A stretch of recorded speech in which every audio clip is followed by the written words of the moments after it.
Hunter Greene is another guy who I talked about in my first pitch Arizona presentation, because in the preseason before last year in spring training, we got this, ooh, Hunter Greene is throwing a splitter. Ooh, Hunter Greene is throwing a curveball. He is going to be like a new pitcher. And then we saw the best season that we've had from Hunter Greene. But as you and I both know, it had nothing to do with the splitter, which he threw 8% of the time. It Yeah. graded out poorly in PLV. He threw it in the zone just 33% of the time. He threw it for a strike just barely over 50% of the time. It had a sub 23% CSW. It did not get chases in 2-strike counts. It had just a 14% put away rate, which is how often a 2-strike pitch results in a strikeout. So it wound up being a pitch that he kind of just like threw over the plate Yeah. early in counts Not to good. fool people. It wasn't good. Though the 4-seam fastball, he improved his extension on it from 6.3 feet to 6.5. When you're throwing that hard and you're improving extension, it does get on people a little more. And he threw the fastball inside to righties 6% more, which helped him. But as you and I talked about just rudely during somebody else's presentation at First Pitch Arizona, we apologize. But the fastball had a minus 15 hit luck. Yeah. That means 15 balls put in play on the fastball that were not hits should have been hits based on batted ball quality, etc. This is a little bit of like some minor improvements and a little bit of luck, making it seem like Hunter Greene took a huge step forward when he probably took a small step forward. Right. Yeah, Hunter Greene to me is a perfect example of, I mean, last year, for example, I had Hunter Greene like 60 or so, just because I just don't want to touch it. I don't want to draft this. It's going to drive me up the wall.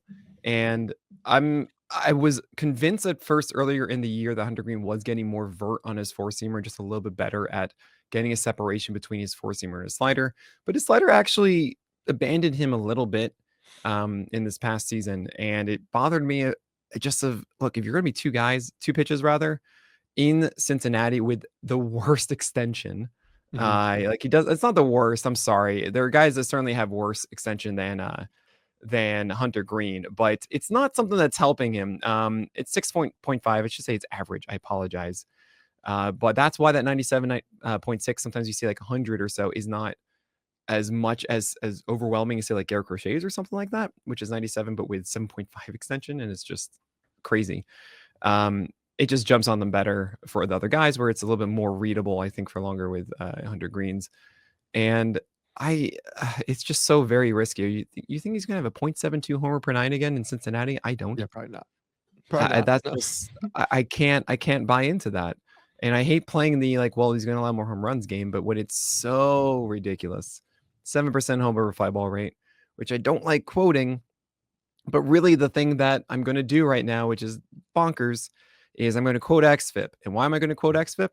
Because he should be an above average homer and fly ball rate, not below that he was. And XFIP essentially says, well, if he has an average homer per fly ball rate, and that's 430 for his ERA if he did, right?